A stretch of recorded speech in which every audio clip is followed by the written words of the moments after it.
Bien, mesdames et messieurs, c'est toujours très difficile d'apporter une conclusion quand on n'a pas assisté à l'ensemble des travaux. Ceci étant, sur la tonalité de ces travaux, je n'atterris pas, je ne découvre pas, connaissant bien Jacques, connaissant les travaux du Cercle Nation et République, et puis surtout, j'ai eu l'occasion, ça n'explique pas tout mon retard, de croiser un certain nombre de participants qui m'ont fait, non pas le récit de toute cette matinée, mais qui m'ont donné un peu la tonalité des derniers échanges, et en tout cas de ces dernières tables rondes. Donc la question qui est posée, que vous avez abordée en détail dans cette dernière partie, la France peut-elle retrouver une diplomatie indépendante? Question plus compliquée que si, comme l'a dit Jacques, qui n'est pas du genre à céder à la facilité, la question posée avait été, la France veut-elle retrouver une diplomatie indépendante? C'est pas si évident que ça, pour certains, qui pensent qu'on peut se fondre dans des ensembles plus grands, européens, multilatéraux. Non, déjà, vouloir, c'est une chose. Mais pouvoir impose un certain nombre de choix stratégiques, pardon, je ne m'excuserai pas d'utiliser le terme, de choix politiques, et de véritables choix politiques, comme vous l'avez abordé voilà quelques instants. Donc ce qui est vrai, c'est que l'indépendance de la diplomatie française, c'est quelque chose, n'en déplaise à certains, de consubstantiel à l'histoire et au statut de notre nation.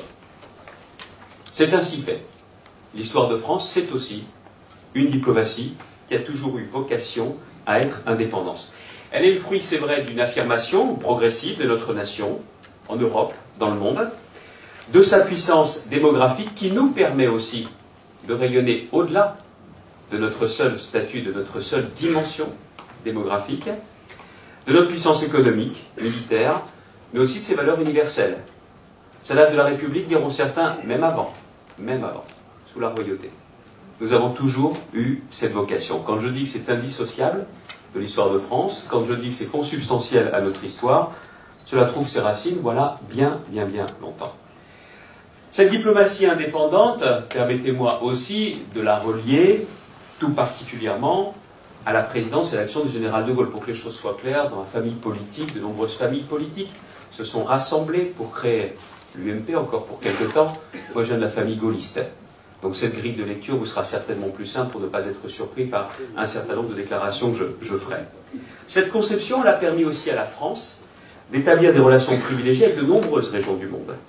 Et elle a conduit aussi, je le pense, à la préservation de nos intérêts économiques, mais aussi de son aire d'influence, culturelle et linguistique, Jacques, comme tu le dis notamment dans ton dernier ouvrage. Je pense bien évidemment, là où j'ai commencé à exercer des responsabilités nationales, à la présidence de Jacques Chirac, où on a montré qu'on avait des capacités d'influence réelles, sur le plan militaire, sur le plan régional, avec notamment un certain nombre d'interventions en Afrique, une politique arabe, lisible, sur le plan économique, avec l'affirmation d'une capacité assumée de contracter dans de nombreux pays du globe, et sur le plan politique, avec le refus de la guerre en Irak, qui a montré que la puissance internationale n'avait pas vocation à être seulement monocolore ou monocorde. Ce qui était dit. Savoir dire non, être capable de dire non. Je ne vais pas donner à tout le monde, ça demande du courage, mais ça peut se faire aussi, non pas pour faire un coup d'éclat, mais au nom d'une réelle cohérence. Je revendique la cohérence en politique et je pense que la cohérence en matière internationale est quelque chose d'essentiel. Les dernières années également, sous la présidence de Nicolas Sarkozy, quand j'exerçais aussi des fonctions ministérielles, la France a su faire preuve d'une capacité à mettre en mouvement la diplomatie européenne, qui l'a encore témoigné à la fois de la force de l'indépendance de sa diplomatie, tant la politique extérieure de l'Union européenne est trop souvent jugée à raison comme timorée, voire inexistante. Alors cet héritage, il est pourtant sujet à question, pas seulement parce que vous vous réunissez aujourd'hui, mais parce que la politique étrangère de la France aujourd'hui paraît difficile à caractériser. Ça pourrait même faire l'objet d'un colloque en soi. Il y a des ventes d'armes, d'avions, des succès économiques, diront certains. Il y a des interventions militaires. Il y a aussi des condamnations, etc. Mais pour quelle vision? Pour quel projet diplomatique? Et qui pourrait aujourd'hui définir les intérêts de la France dans le monde actuel? J'utilise ce terme d'intérêt parce que j'aurai l'occasion d'y revenir en parlant de nos amis, les amis américains. Cette phrase du général de Gaulle, que certains font monter aussi cardinal célèbre, les États n'ont pas d'amis, ils n'ont que des intérêts. Si certains sont choqués par cette déclaration, pas moi. Pas moi. La diplomatie française, aujourd'hui, elle semble réagir un peu au coup par coup, avec une approche qui ne peut pas être qualifiée de globale, et parfois même ni régionale ni locale. À titre d'exemple, un certain nombre de nos partenaires dans le monde arabe ne savent plus exactement quelle est notre politique. Et nos partenaires africains, au-delà des apparences, pourraient porter aujourd'hui le même témoignage. Parce que notre diplomatie semble ressembler à un mélange de diplomatie économique, on a vu des réussites récentes et je m'en félicite, et une diplomatie, allez, pas assez pragmatique, ou parfois idéologique, ou sous pression, comme on l'a vu notamment vis-à-vis de la Russie. Vous avez évoqué le sujet, j'y reviens très clairement, je dis devant vous ce que j'ai dit publiquement, c'est une erreur pour ne pas dire autre chose que de ne pas avoir livré les Mistral.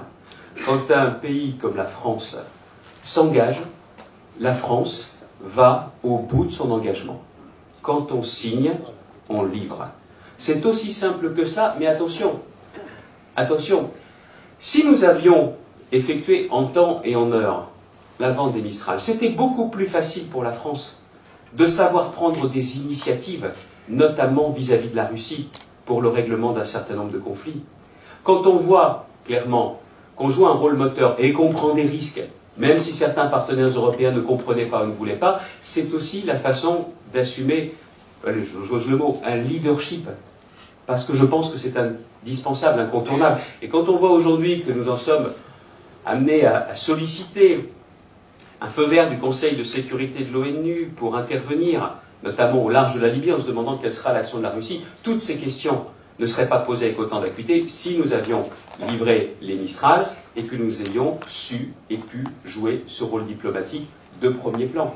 C'est ce que je revendique au nom de la cohérence. Voilà pourquoi, j'en suis intimement persuadé, nous ne pouvons pas qualifier de suffisamment cohérente notre politique en la matière en disant oui mais il y a les Rafales, ça faut ouvrir Mistral. Non, je revendique la cohérence, parce qu'elle est incontournable pour un pays comme le nôtre. Voilà pourquoi, et je pourrais même parler de notre absence aux cérémonies du 9 mai à Moscou, qui, à mon sens, sont hélas dans la même, j'utilise le mot entre guillemets, logique.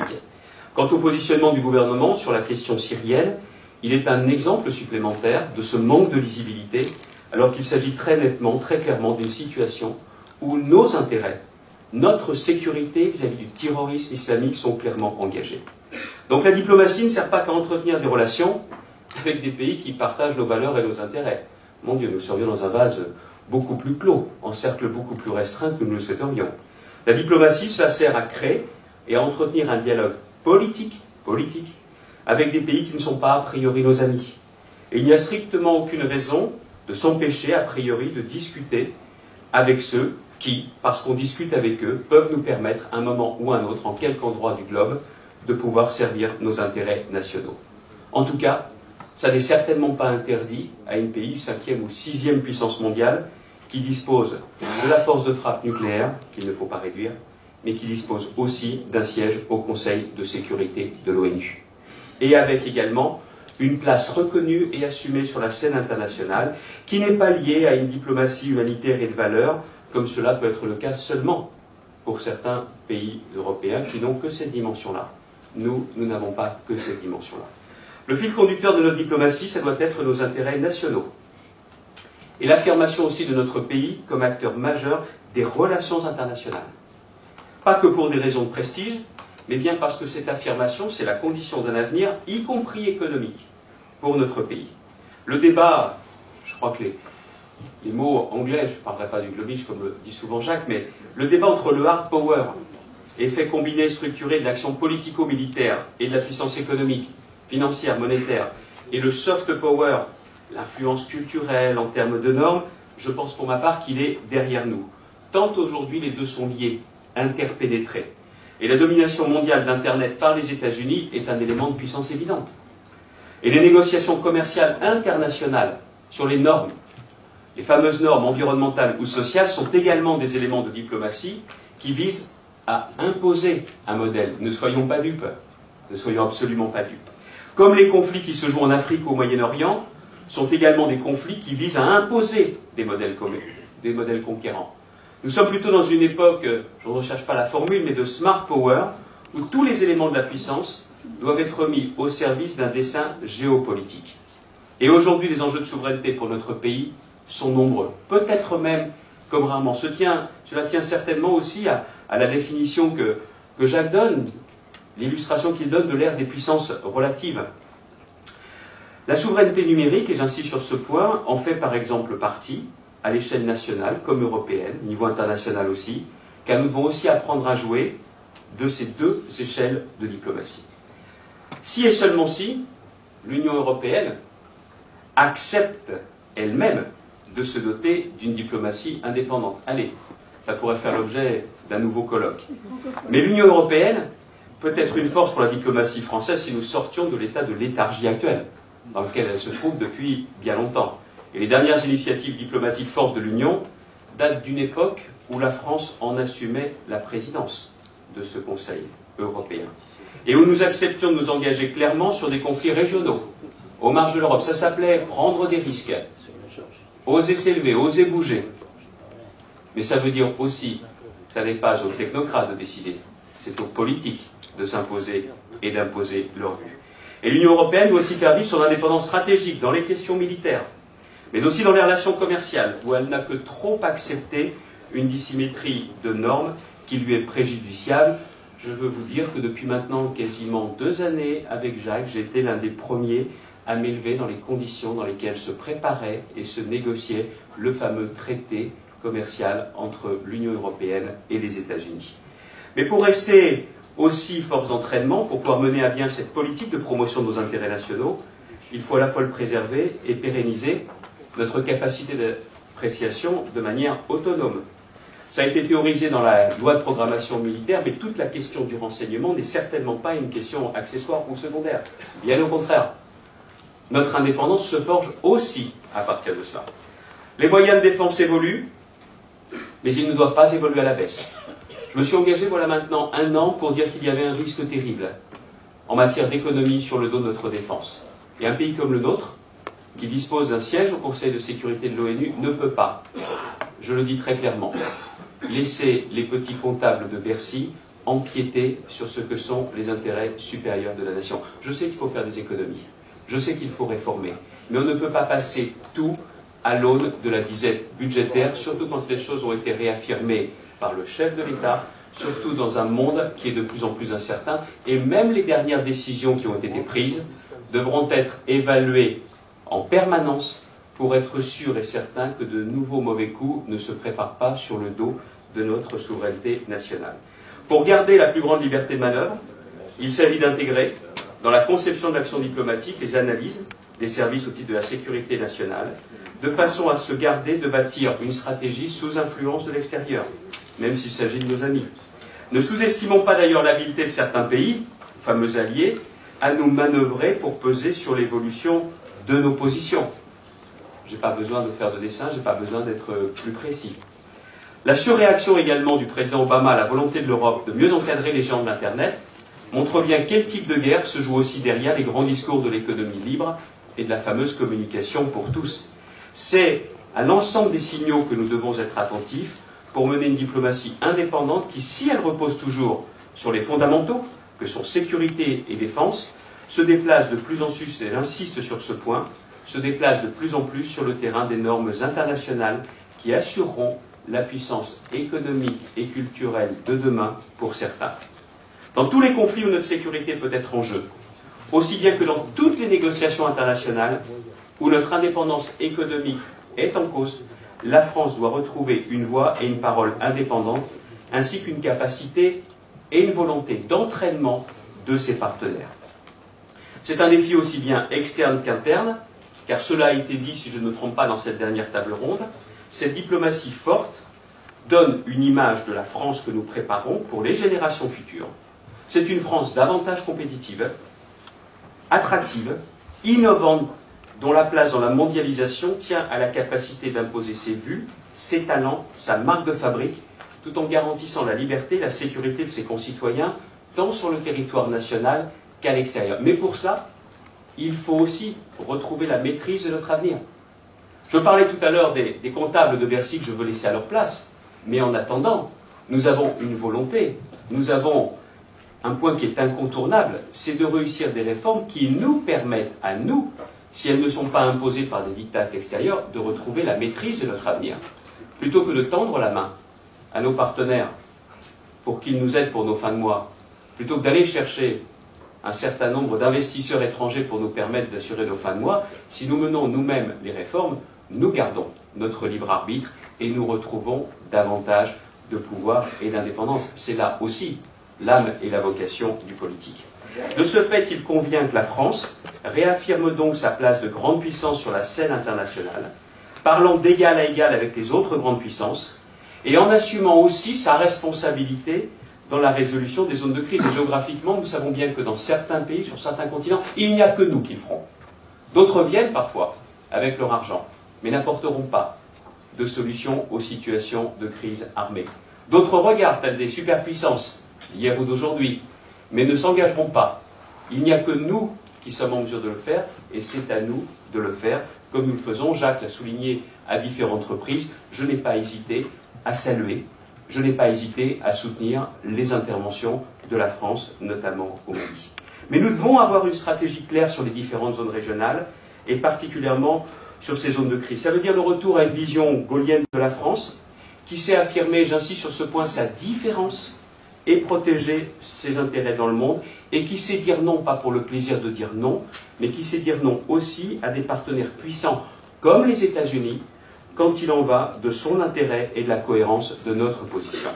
La France doit donc ouvrir la voie. La France peut faire bouger les lignes, je le crois profondément.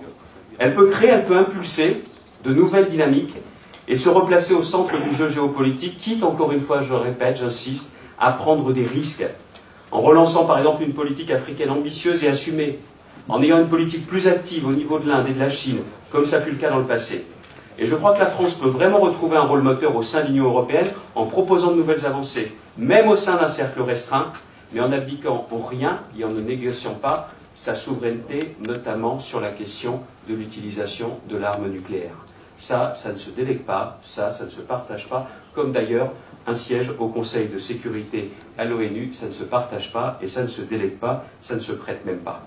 Je crois que la France doit montrer qu'il est possible d'investir aussi de nouveaux sujets de souveraineté, souveraineté commerciale, au sein de la mondialisation, souveraineté numérique, et nous ne devons pas avoir peur de tracer de nouvelles voies, car nous redécouvrirons aussi notre force d'entraînement et montrer aussi ce dont nous sommes capables. Juste pour terminer en 2 mots. Dans notre monde, je suis donc long comme je le craignais, dans notre monde, il y a de la place pour une vision gaullienne renouvelée, qui refuse la faiblesse face aux nouvelles menaces, qui refuse aussi que la mondialisation se fasse à sens unique pour 2 ou 3 acteurs dominants, et qui accepte de jouer un rôle primordial en Europe et dans le monde. Mais il s'agit de comprendre qu'il n'y a en rien là-dedans la marque d'un prestige désuet. Ce n'est pas de l'arrogance. Ce n'est pas la nostalgie d'une puissance qui serait passée ou dépassée. Non, c'est la marque de l'influence de la France. Et pendant bien longtemps, et je l'ai constaté quand j'étais ministre, nous avons fonctionné sur le registre de l'arrogance, voire même de l'importance. Mais c'est l'influence qui peut être aussi notre véritable marque de fabrique.